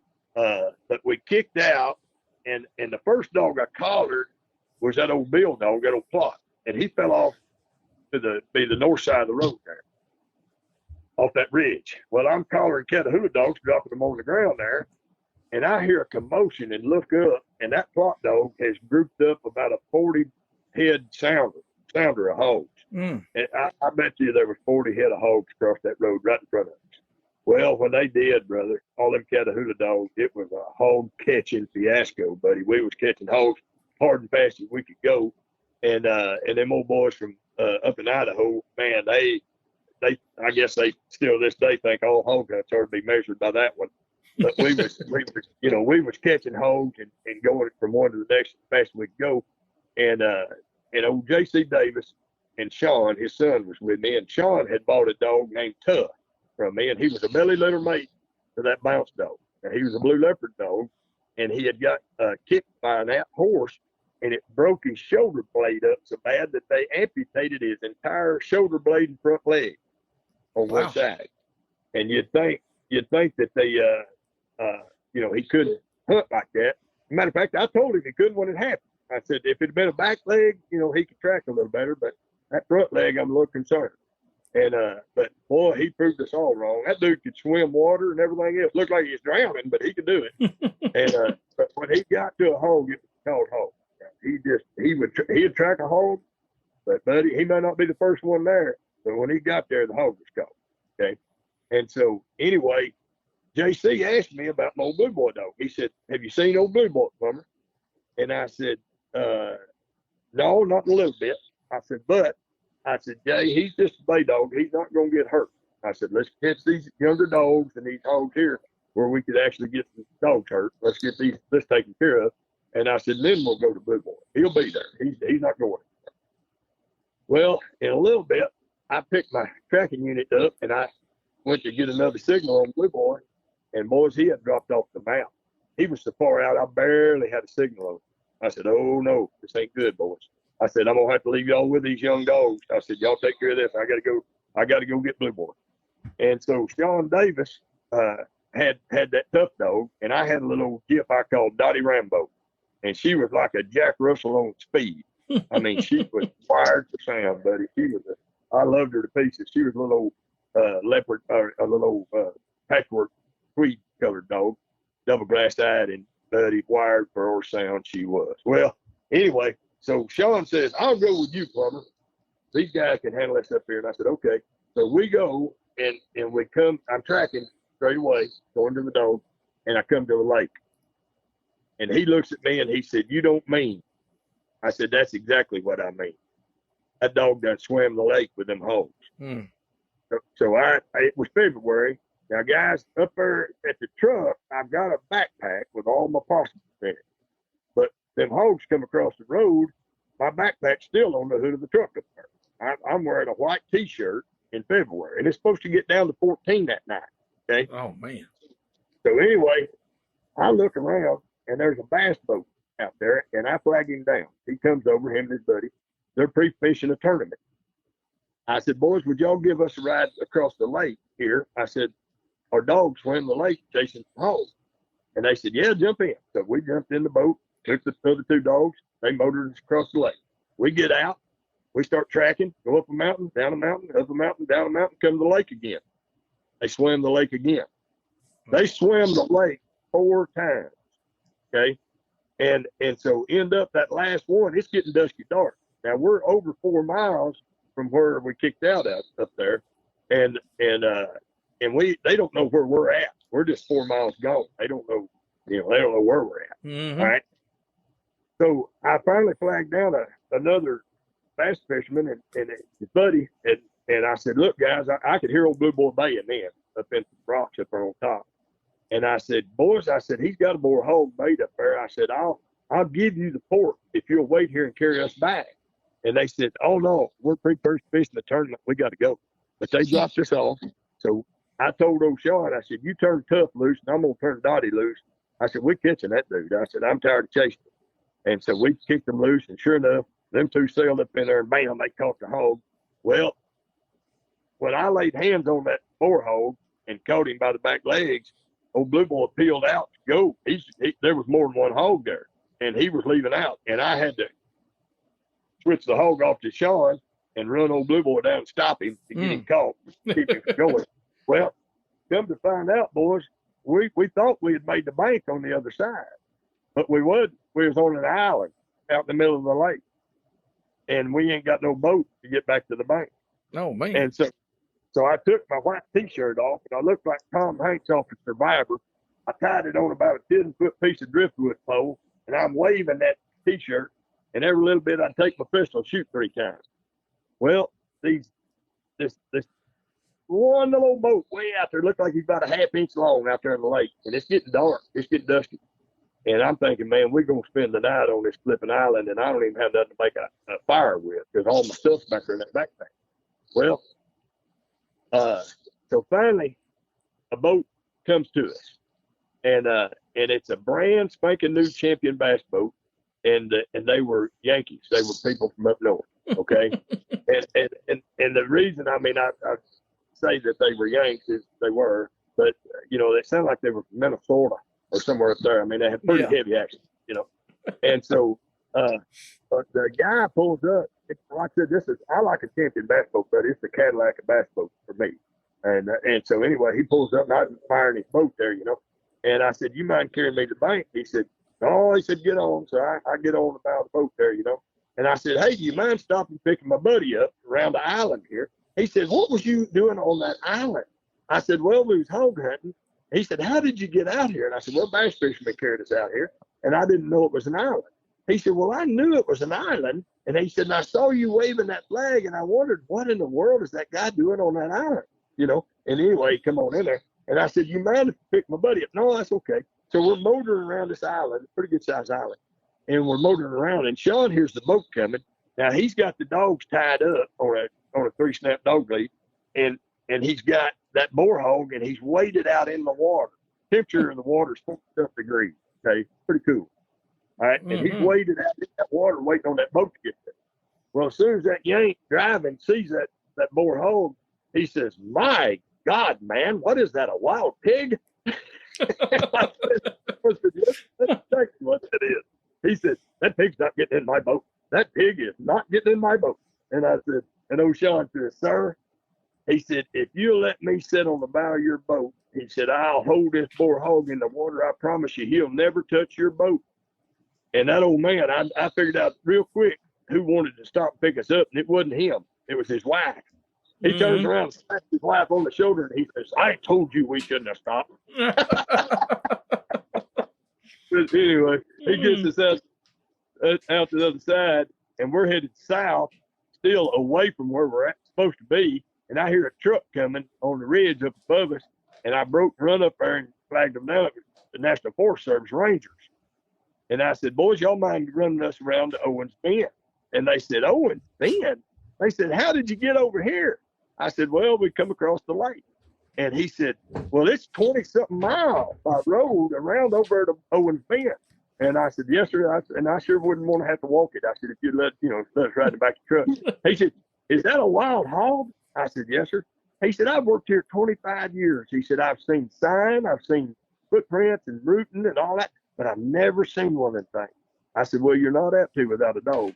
He said, I said, "Would you let us put him in the back of the truck?" He didn't know about that, being a government truck and all that. I said, "Look, I promise you, I'll hold on to the hog. He'll be fine."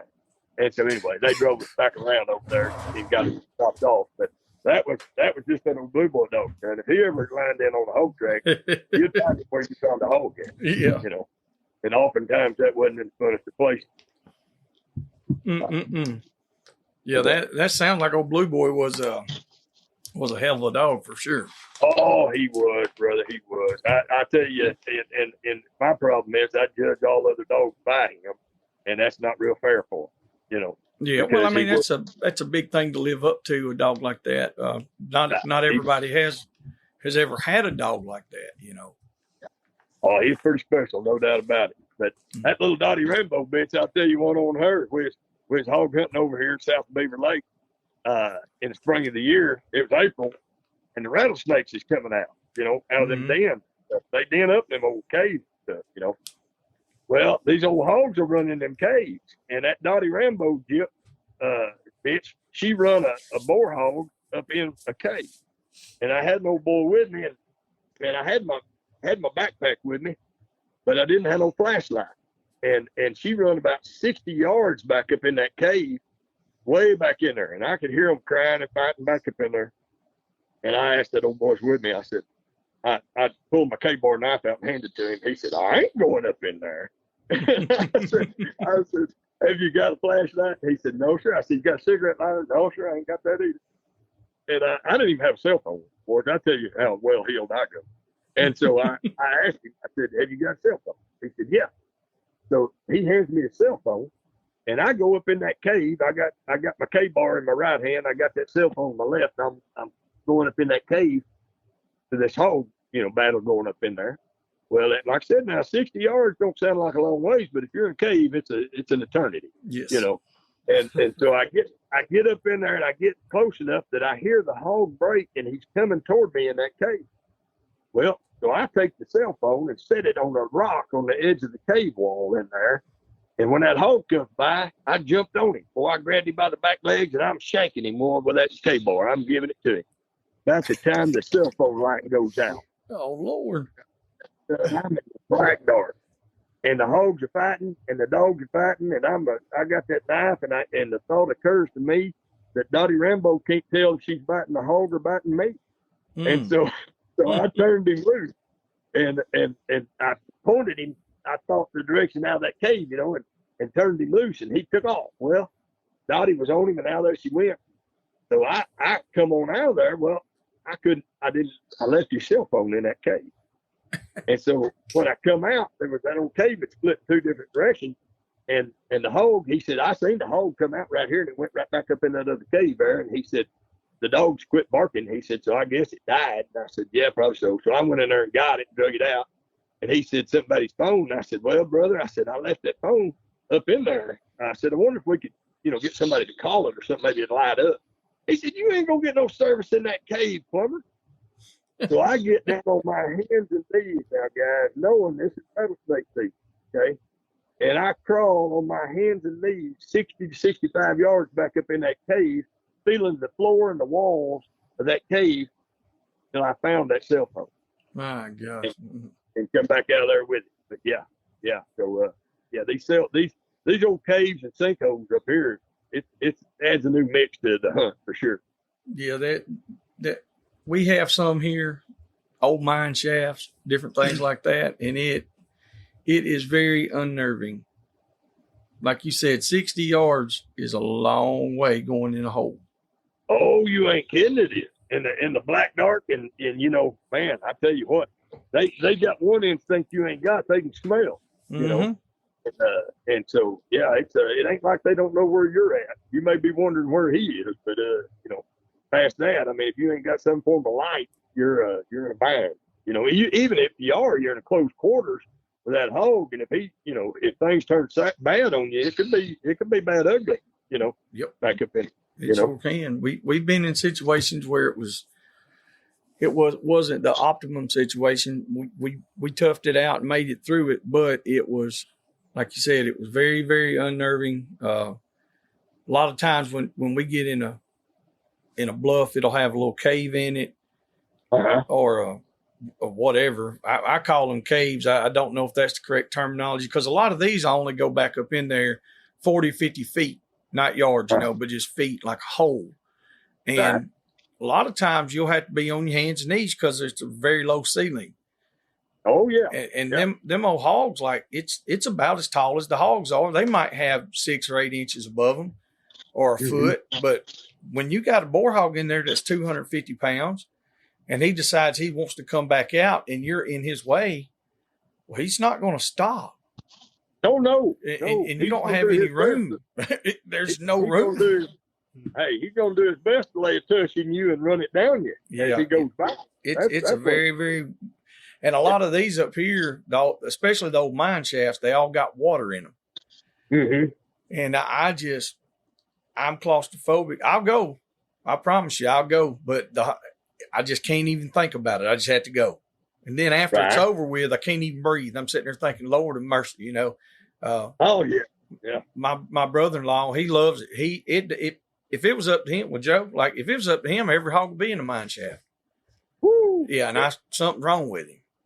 Oh yeah, He ain't yeah, right. See, that's a fact, because I've been in way more of them, and to be honest with you, boys, I'm like you. I mean, I'll go and I'll do the job, but it ain't my funnest thing in the world to be in that cave in the dark with a boar hog.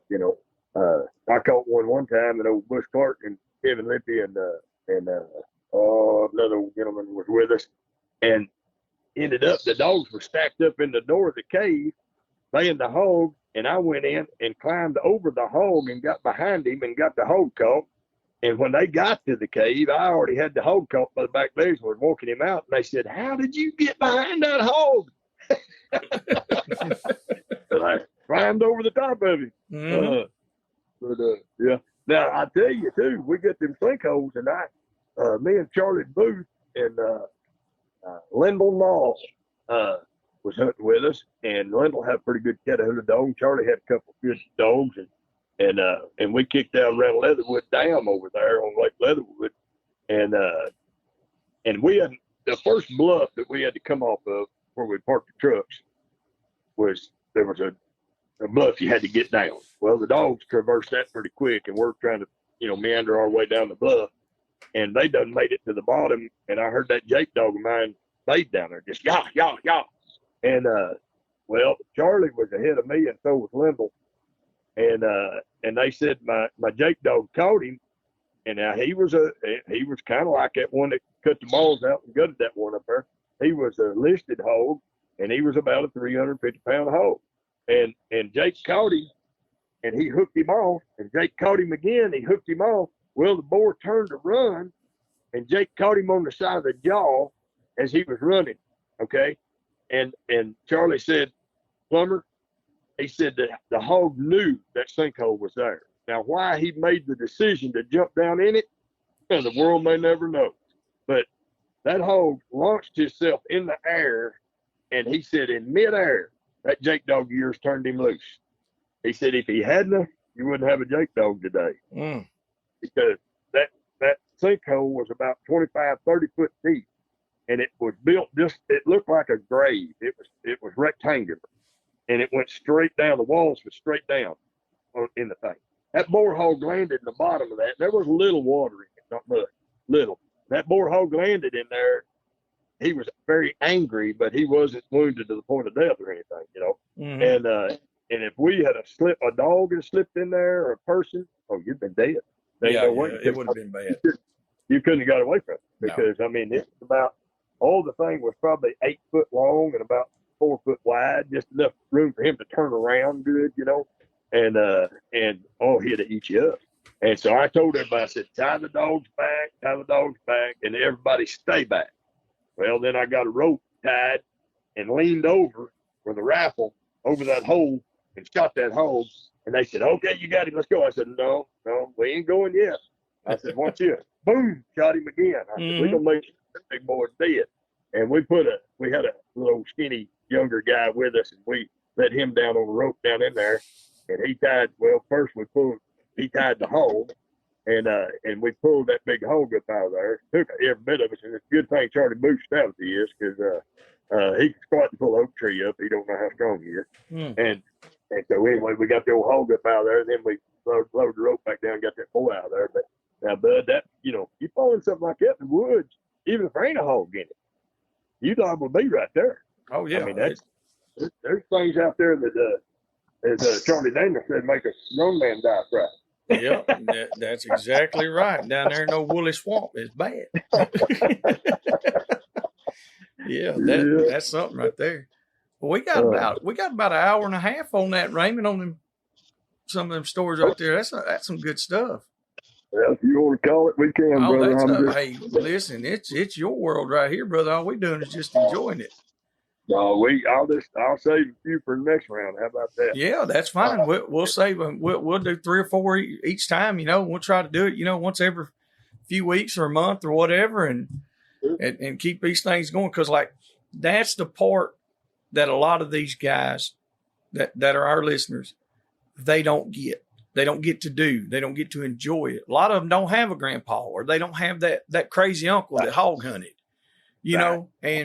And that's the way, you know, a lot of these things are passed down, a lot of the heritage and tradition. Well, a lot of these guys, they're the first ones in their family, and they don't have nobody else. Sure. Right. And so, man, I think it's really a good thing. And we have had quite a few people, you know, they're like, man, we love listening to just the stories and how y'all handle some of these situations. And you got a multitude of stories. You've been doing it forever. And, you know, and you know way more than what we do. So, I don't know about that, brother. Well, you got more experience anyway, that's for sure. I just know my life experiences. And hey, of course, hey, on a lot of these stories, and I know there's people out there that are probably a whole lot more professional about this than I am, and they're shaking their head saying, man, he did this wrong, he did that wrong, he did that wrong. And that's probably true, you know. Yeah. But I learned by mistake, man. That's how I made a lot of my learning was going through doing things wrong, you know. And of course, a lot of times it got pretty Western when we done it wrong. That's right. That's exactly right. And that's one of those things right there. That's a true virtue in life is, you know, being able to say, hey, man, I made these mistakes. We recorded with a guy the other night, and he was talking about, he was like, man, you've done all this and done that. And was talking about me and Nate. He said, you're a good parent. He said, you've done all this right. I said, well, hold on. I said, I appreciate all that. Thank you. It means the world to me. But the reason all these things were right, because of all the wrong that I done first. Oh, sure. You know, there were so many mistakes before I could get it right. And that's the thing right there. Not a lot of people will even admit to that, you know. And so when you got guys like yourself that said, hey, man, I know this ain't the way it should have went, but that's how it went. Oh, brother, I can tell you, well, that's some of my best stories are train wrecks. Yeah, you know, that's it. Where we ended up in the bind and come out on top. You know? But that's the thing. You came out on top. You came out on top. Well, you know, and another thing for, you know, like maybe some of the younger listeners that may be thinking about getting into hog hunting or working with dogs that way, you know, you're going to run into some things. And it's, you've got to make and I'm probably not the best person to be telling them this, but you got to make wise judgments about what your ability is, you know, and what you're capable of and what you think you can get accomplished, because don't put yourself in harm's way if you think you can't get out of it. You know, I mean, I want to lay that out there and predicate, you know, a lot of this stuff. Now, I've done some crazy stuff, boys, but I always had an exit plan. I always figured out how I could do it. You know, now, man, did it always come out that way? No, but I did have a plan going in, you know. That's right. That's right. Yeah. And like I said, they're like going in those caves. None of that's planned to do that, but you're going to sit there and look at the situation. You're like, well, here's what I can do. Or here's what I got to do. You know, that's more along the lines. It's like, here's what we have to do. We have to get this done. You know, we got dogs in here. We got the hog in there or whatever. We got to get these things done. Take just a second, look at it. Don't overreact. Sure. You know, like you said, that's a good, that's a good thing to tell. Don't preemptively put yourself in harm's way. You know, you know, for like when the dogs go into caves. Now, a lot of times, you know, if the cave ain't that deep or if it's a big cave, the dogs typically will push the hog enough to make him come back out, you know. But if it's a long cave and it's there and it's like that hog will go in there way deep. And if you don't go get your dog, he could kill your dog right there in the cave. Yep. And you're sitting on the outside all happy, you know, in the sunlight. But now I'm not willing to offer up my dog that way. So when he's done what I asked him to do, and that was run that hog to a stop. And so it's my part then to get that hog, you know. So that's, you know, that's kind of where we're at. That's what we, you know, have done so many of those things like that. But anyway, hey, you boys didn't talk near enough. Of course, I was doing all the talking. No, listen, very few times am I ever going to shut up. I'm always talking. It's a pleasure to have it to where you can tell the story. And I'm listening the whole time. I'm listening. So I know our listeners are going to be listening. Right. You know, it keeps my attention, and not a lot of things do that. Well, I mean, it's you know, as my wife and kids would tell, because as you know, and I guess a lot of people out there know, I like to tell the stories about these hunts and things. And I've had people look at me kind of hawk-eyed, like, is he really telling the truth? Oh yeah. And my wife and kids will say, they'll see it, and they'll say, he's telling the truth. Well, there were so many things like that you've said in some of those stories that me and Nate have done very similar. Uh-huh. I know it can happen. I know it's the truth. Like we got in a situation one time where we were trying, talking about those big boar hogs that just mean. We didn't have enough dogs. We went to go look at a property, and a fella had never been hog hunting. I said, "Well, you ride with me." And I had the dogs out. I took them out of the box and I clipped them up. I had a little D-rings or little rings on the side of my truck. Clipped them up. I said, "Well, I'll let them just stay right here. That way they, stretch their legs and they're not in the box." Well, he let the dogs go. Oh. And thank the Lord, I had my old beep beep system on. So I seen one of the dogs go by. So I said, "Well, this ain't good." So we go back to the truck and I get the old quick track out, and we go down through there, and I get a little faint reading on them. We keep going. There's a ridge. We go down one. We go up another one. There's another ridge. We go down that one and up the other one. I said, "Boys, this ain't good." I had two dogs. I had a little 28-pound bulldog. I mean, we called her itty bitty. She was a little bitty thing. And then I had a 22-pound Yog Terrier. Now, keep in mind, we were not going on a hog hunt. We were just going to go look at a property. Right. Well, the biggest boar hog that we've ever caught in the wild, as far as I know, well, we caught him that day. And he drug them dogs across them mountains, and we stayed afoot for, I don't know, we got there, what time was it that morning, Nate? About 8:30, 9 o'clock, and we come out well after dark. Oh, yeah. On one hog, and when we got up there, we come across this, they was down in a little drainage, a little wash, and the old hog was he done got so wore out, he couldn't go no more. He was just standing there, and he'd take a step or two. Me and my buddy Kenneth was in the Marines and stuff, and no, he was in the Navy, wasn't he, Nate? Yeah. And so anyway, he was like, "Well, we both come down he was on the left-hand side, I was on the right-hand side." I said, "We'll try to corral him up because we didn't have no catch dogs or nothing. We're just going to have to put hands on him."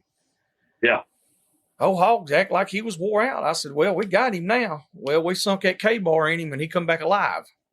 Well, that tends to make it happen. It'll either do one or two things. And that rascal, he was so thick, I literally, and I've had people, like you said, they look at you sideways like, this boy's full of it. Mm-hmm. But I had to cut a wedge out of him to get my hand in there deep enough to hit the heart to stop him. Nate was about 14, 15 years old. I come across the top of the ridge, and I see Kenneth on one side and Dad on the other.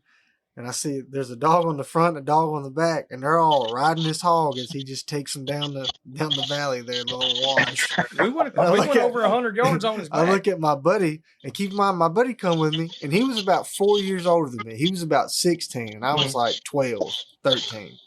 And he went because we were going to check a property. He was like, he didn't even know if he wanted to go hog hunting. And the first dog he sees, he says, "Oh man," he said, "What are we going to do?" I said, "We need to help." And we did not leave him in the woods. It took us about 4.5 hours to pull him out. All right. I brought the whole thing out. Well, we gutted him. I didn't even want to do that. Because I wanted to weigh him.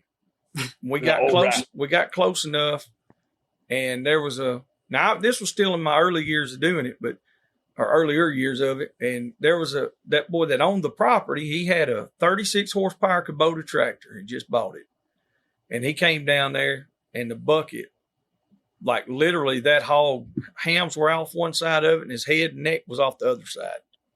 Oh man! I don't know how much he weighed. We didn't get to weigh him. I still, to this day, I think that's about to be, and he was old mountain hog. And the way they found him, his front, I think it was his front right leg, was kind of gimped up at the knuckle. I don't know if he'd broke it or got shot or whatever, but I was like, for one time in my life, I wish I hadn't got an easy one. You know what I'm saying? It was like, it was hard on my dog. When I tell you he hurt them dogs, I don't know how they lived. but they did. Right. We put them back together. But like you said, some of these stories, man, you get to telling people, and especially for the ones that's been hog hunting a little while, a year or two, and they ain't never been in no real bad situations. Ain't never been in a bind. Yeah, they're like, yeah, right. You know, they're used to going out there and catching them on the side of the road or catching 8 or 10 shoats. Yeah. I won't go into all that because I'll save it for another time, but I swam and caught hogs by the hair of the back, son. Yes. And swam them to the bank, and with the dogs following along. That's right. Yeah. That's right. I think Nate's went out there and got him in the headlock and drowned a few of them. Right. Yeah. Sometimes you got to get a little hateful with them. Right. They don't want to cooperate. Well, you try to bite my face, now you go sleep, buddy. Yeah. And then you try to whoop the dogs because the dogs are trying to climb on you because they know the pig's there. And I'm like, look, you're going to drown me.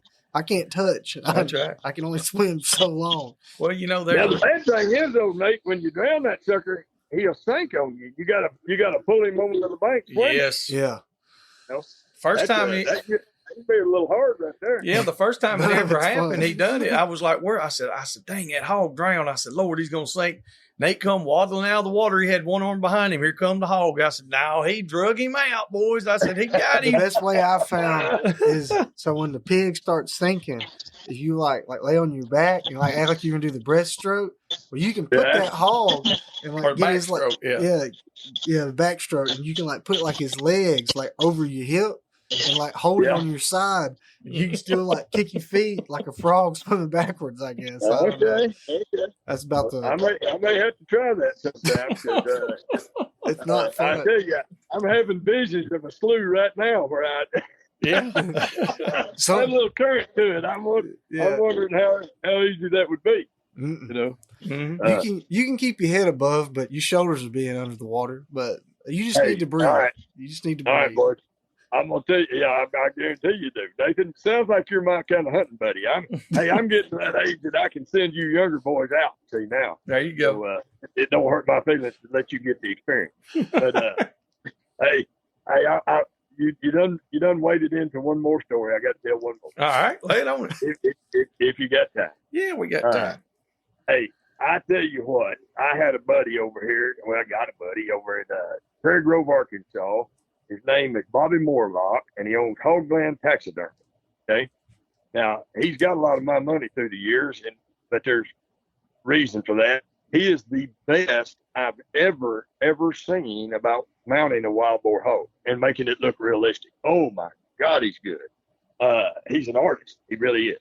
Mm-hmm. But so he told me, and actually I brought it, and I probably shouldn't play this on live television here or live radio, but he got some hogs from me. Okay, let's put it that way. Mm-hmm.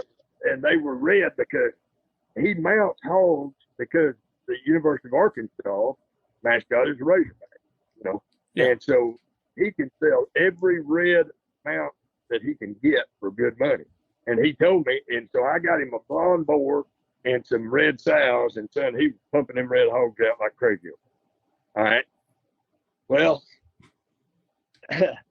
Bobby is he's a dandy, no doubt. But he told me, he said, Plummer, I'll give you $60 for every red hog head you can bring me. I don't care if it's a sow. He said, I'll put teeth in it, make it look like a boar. And he said, $60. I thought, shoot, I'm gonna make some money. Well, boys, you cape out a hog head that's any size, and with that skull and that cape that you got to have that mount, and you go stepping up and down these mountains with it. I figured out real quick that wasn't a way to riches. So we didn't get too many of them over to it. But I run a red boar hog into the water one day, and he was as red as I ever seen a hog. I ain't kidding. He was red like the Arkansas Razorback red. He was fiery red. And I had 3 male dogs and a bitch on him. And of course, y'all seen dogs in the water. I mean, y'all was just talking about that. Mm-hmm. And how they drown a hog or the hog will drown them, or whatever. And so they're out there fighting that hog in that water. And I had my oldest daughter and oldest son with me. Now, my oldest daughter's tough as a pine knot, son. She's tougher than most boys. And so I dive in because now, look, they're either going to drown this hog and I'm going to lose him, okay? or he's going to drown some of my dogs, and he's doing a pretty good job. He's giving as good as he's getting out there, you know.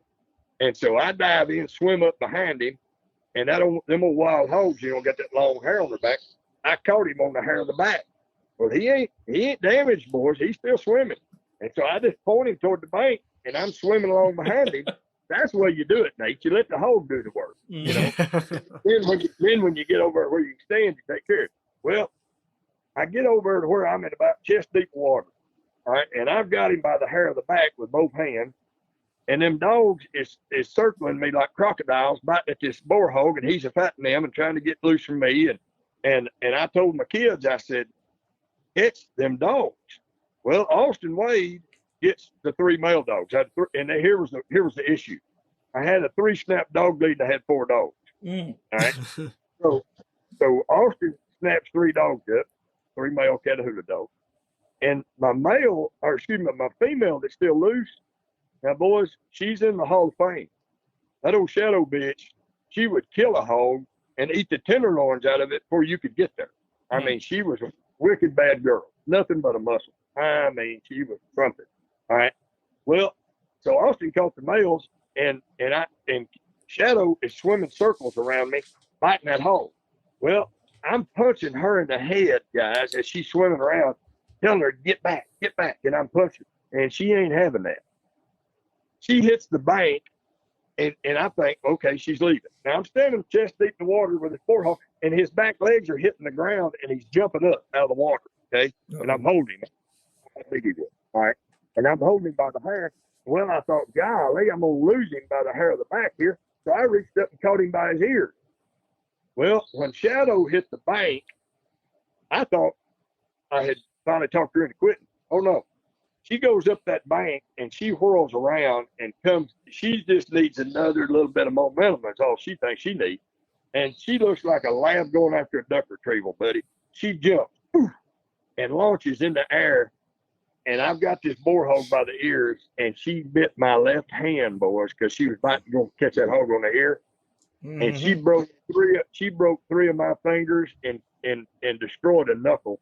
Just one bite, just crunch. She broke my hand up, and she pulled my hand off the hog, and I've got him by the right ear, holding him with one ear, and she's got me by the other hand, and she realizes, oh crap, I've got daddy. Well, she turns loose then and hits the bank. Well, I'm holding my hand up out of that nasty water, and blood running all down my arm into that old nasty water, you know. And my daughter Kendra, that scared her. Now, she runs over and catches Shadow, and I said, now she had a cut collar on. And I said, you catch, now guys, I don't use superlatives, okay, most of the time, and I'm gonna hope this is not too terribly wrong by doing this, but I said, you catch that bitch and you hold her, okay? And that's what she was. She is. I'm not calling her anything she's not. But anyway, Kendra Michelle throws a scissor lock on Shadow. Now, Shadow is a big girl, and she's an athlete, and she's muscle. All right. Kendra throws a scissor lock on her in the edge of the water, and the dog is down in the water, and Kendra's about to drown her in the water with a scissor lock on her. And she said, Daddy, I can't hold her. I'm going to drown her. I said, you drown that bitch, but don't you turn her loose. And I drug that hog up out of that water, got him one-handed now, and I tied him. And then I told Kendra, I said, you turn her loose now. And she come turn loose. I still had my right hand, buddy. And that bitch come at me like a missile. And when she did, I hit her right in the nose and done her a flip. And she come back 2 more times. After about the third one of them right hands, she decided she could bay a hog. Yeah. And and so I had this crippled up, broke hand, had to get that hog and them kids and them dogs all out of the woods. And I got them up there to the house, long story short. But yeah, anyway, I had to go through a little rehab with my hand. So, them dogs, they bite. I've been hit like that, and Nate has too. I got just the tip of my finger one time. Oh yeah, it caught him right at that first little knuckle. Oh man, right behind it and just crunched. I just cringed. I said, "Oh man, I know that's going to hurt." There's a young bulldog in same situation. Well, not in the water, but under a bluff, covered in about mud, 30 foot in, just mud. It's bad. Yeah, he went there to grab a hold of it. Nate had a hold of it. Yeah, and he couldn't see my hand. He It didn't just see his blended in hand. with all the mud, and he crunched it. You know, and guys, in the dog's defense, they're not trying to hurt you. They're trying to get that dog. No, I couldn't even be mad at the dog. No, and that's the thing. You when they're doing their job, they get so keyed up. A high drive dog is going to be keyed up, and they're going to go to, like you said, 1, 2, 3, 4 times. Sometimes, yeah. Sometimes, some people can't get them to stop. Other people can. Because you have to be heavy handed with a dog like that. Oh, and people don't realize that either. You ain't hurting them a bit. No, absolutely not. Absolutely not. They, Lord, they hurt themselves worse than that, Oh, yeah. But, like O'Shadow or Bounce or any of those high drive dogs, boys, you've got to level up. If you don't, you can't handle that dog, Mm-hmm. And I like a high drive dog. I like one that gives me every ounce he's got. And that just thrills my soul. Now, there are times when you're dealing with a dog like that you have to, you have to bring the level up to make the dog understand that you're still the boss, Mm-hmm.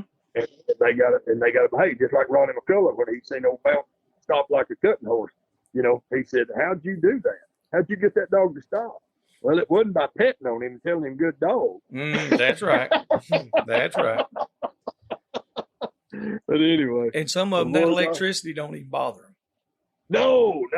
You got to take a different route, Oh man, I tell you what, I've seen them. You shock them at your feet, mm-hmm. and they hit the ground like they're having an epileptic fit. Jump up from there and go, and you can shock them till they go out of hearing. Oh yeah, and they won't stop. Mm-hmm. They'll just take it and go. That's right. And that's of course that's what I want. I want a dog like that. I want one that's going. That I want a hellhound, boys. That's what I want. I want him to be everything he can be and then some. And that's everything from tracking the hog to knowing how to bay and catch a hog, go on down the line. Amen. Anyway, boys, I won't hold you. All right. Well, we appreciate you very much. Yes, indeed. Thank you for the stories once again. Thank you for your time. Oh yeah, love it. And we'll do it again. You just let us know when you're ready. Okay, and like I said, if y'all can some way or another get, if there's any way that we can do a kind of a Q&A thing for anybody out there, I'd love to field some questions. Yeah. People like that, if we can. So, all right. Well, y'all have a blessed day. All right. Thank you, Mr. Plummer. We'll see you, buddy. Thank you, Mr. Plummer. All right, y'all. That's another one right there. That's Tales from the Holler with Raymond Plummer. Man, he's got some good stories. I mean, he's got a bunch of them, and some of them he's told parts of on other episodes with us and other podcasts as well. So what we're trying to do is get into the entirety of it and get him to tell the whole stories. And he's got a bunch of them. He's got some that, they might be a little too much to really put out there. So some of the stuff you might have to use your imagination a little bit, but he's a great storyteller, and we need that in the world that we live in. I really feel that way. And he's also, like I said, he's opened up to do some Q&A. If you guys have any questions that you would like to put out for Mr. Plummer, you can send them to me, Nate, him, whoever, or we can do a call in like we did with the Ask Uncle Pat segments. And those are still open too. You got a question, all you got to do is line it up, call in, we can make it happen. So once again, that's another episode in the books. We appreciate y'all. And y'all make sure to go check out the new podcast, the Tuscan Tales with Alan. He's doing a good job. Y'all make sure y'all go check him out. We've recorded with him. He's recorded with us. And we're all trying to make everything work and just network with each other. We're all on the same team, guys. We don't just preach unity. That's what we do. So till the next time, we'll see y'all. Thank you. Hope you enjoyed that episode. If there's anything or anyone you'd like to hear on the podcast, or if you'd like to come hunt with us, don't hesitate to contact us at dixiedoggers01@gmail.com.